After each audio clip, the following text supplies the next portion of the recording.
I'm hoping you're in this room because something about what we did captured your attention.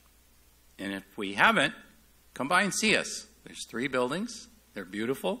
It's great space to work in, as you'll see. It's not dark and dingy. The people in it aren't scary looking.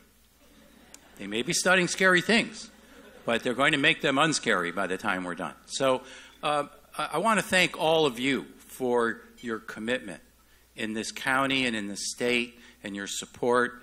It's been very important to us up to this point. It will be very important for us as we move into the next decade.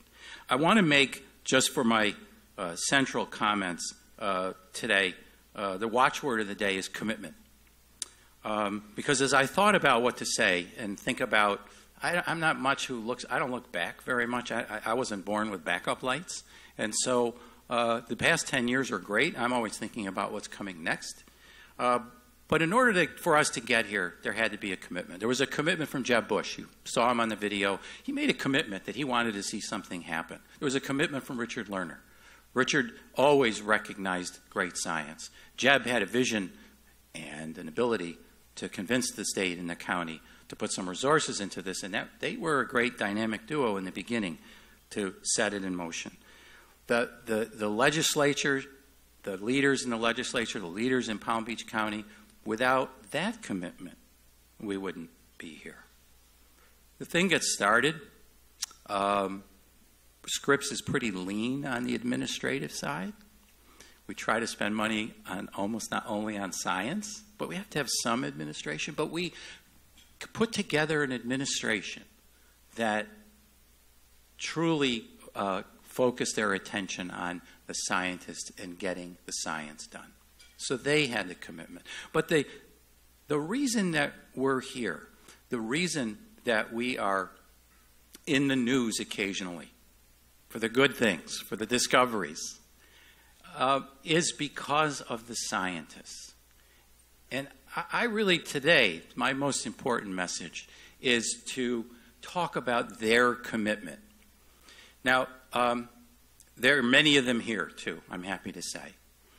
The scientists are, for those that don't know it, the best way to describe them. They're pack animals. They run in packs. They don't like to, you might think they want to be in their lab buried by themselves, and sometimes they do because it's a rewarding environment. But when they find something, they want to come out and tell somebody about it, and that's usually somebody across the hall. So the commitment that was truly amazing to me is to convince the quality of the people that came here and have stayed here, that came when there was really nothing here. There wasn't any pack. They were convinced of a vision of what could be.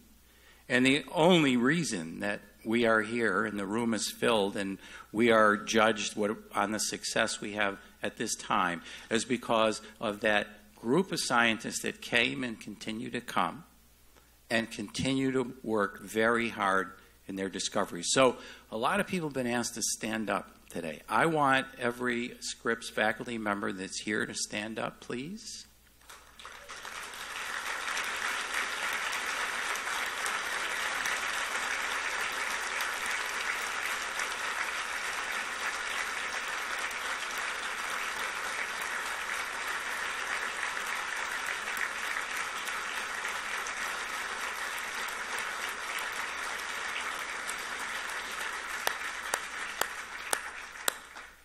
Couldn't have said it better myself. Thank you. It is, as you looked at them standing there and they shuffle around a little bit, some of them don't actually like the limelight. They want to be in that lab. But it's a terrific group of people. The reason that we have the graduate program that we have and the success that it's had, the reason that we have the outreach program that we had, Sid, at the mall this Saturday, celebrate. Deb, once again, a terrific success.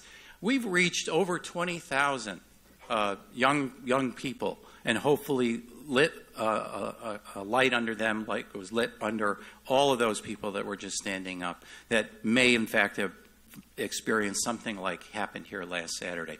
But all of that, I want to say, flows from that commitment of the people that I just asked to stand. And I can't overemphasize how difficult it might have been for the first one, the second one, the third one, and go on from there. It's a little easier now because there are 54 of you.